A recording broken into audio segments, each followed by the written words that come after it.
আমার চ্যানেলে সবাইকে স্বাগতম। আজকে আমি এমন ধরনের একটা ভর্তা বানাবো। এই ভর্তাটা আমি প্রায় খেয়ে থাকি। আমার মুখে যখন অরুচি থাকে তখন আমি এই ভর্তাটা বানিয়ে খাই। মাছ মাংস যখন খেতে ইচ্ছা করবে না তখন এই ভর্তাটা বানিয়ে নেবেন। নিমেষেই দেখবেন এক প্লেট ভাত শেষ হয়ে যাবে। আমার এই ভিডিওগুলো যদি ইউটিউব থেকে দেখে থাকেন প্লিজ লাইক, কমেন্ট ও শেয়ার করবেন। আর যদি নতুন বন্ধু হয়ে থাকেন প্লিজ চ্যানেলটিকে সাবস্ক্রাইব করে পাশে থাকা বেল আইকনটিটা বাজিয়ে দিবেন। আর যদি ফেসবুক থেকে দেখে থাকেন প্লিজ ফলো করে দিবেন, বেশি বেশি করে শেয়ার করবেন। পুরো ভিডিওটা দেখার অনুরোধ রইল। দেখুন বরবটিগুলো আমি কিভাবে কেটে নিচ্ছি, একটু খেয়াল করলেই বুঝতে পারবেন। এটা কিন্তু বলে বোঝানো যাবে না। দেখুন আমি কতটা টুকরো করে নিয়েছি ছোট করে। সবগুলো এভাবে টুকরো করে কেটে নেব। দেখুন আমার সবগুলোই কাটা হয়ে গেছে। আপনারা চাইলে ফুল বরবটি তাড়ি দিয়ে বানাতে পারেন। আমি যেহেতু অল্প করেই বানিয়ে যাচ্ছি।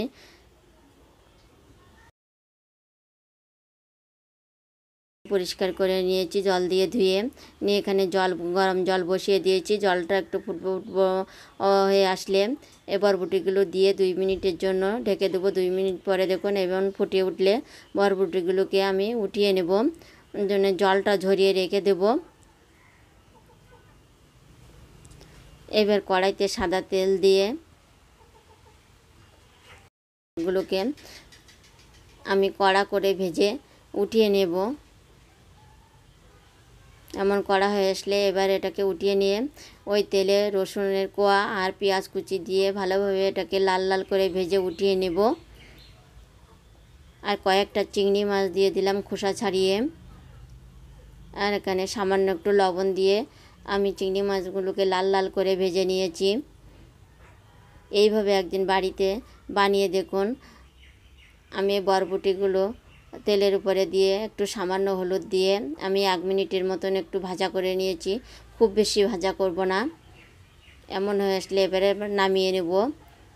দেখুন তেল থেকে এটাকে উঠিয়ে নেব। যে বরবটি খেতে চায় না তাকে বরবটির এই রেসিপিটা এইভাবে একবার বানিয়ে দেখুন। সে বারবারই রিকোয়েস্ট করবে বরবটির এই রেসিপিটা বানানোর জন্য। দেখুন কেমন ভাজা করে নিয়েছি, দেখেই তো আপনারা বুঝতে পারছেন। এবার এটাকে আমি শিলবাটায় বেটে নেব।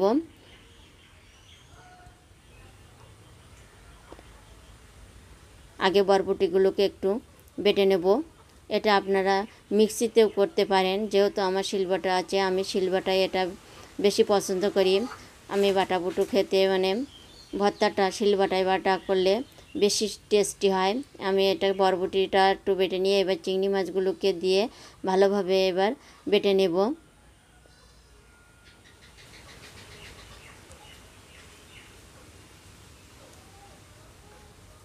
কারণ আমার বাটা হয়ে গেছে। এবার শুকনো ঝালগুলো ভেজে রেখেছিলাম শুকনো ঝালগুলোকে দিয়ে আর এখানে পরিমাণ মতো লবণ দেব। যেহেতু আমার চিংড়ি মাছের লবণ দিয়ে ভাজা আছে তাই এবার যে ঝালগুলোকে আর লবণ দিয়ে এবার আস্তে আস্তে হাত দিয়ে এটাকে গুঁড়ো করে নেব। এটাকে কিন্তু আমি শিলে ভিজবো না, হাত দিয়ে গুঁড়ো করে নিয়ে দেখুন কেমন রেখে দিয়েছি।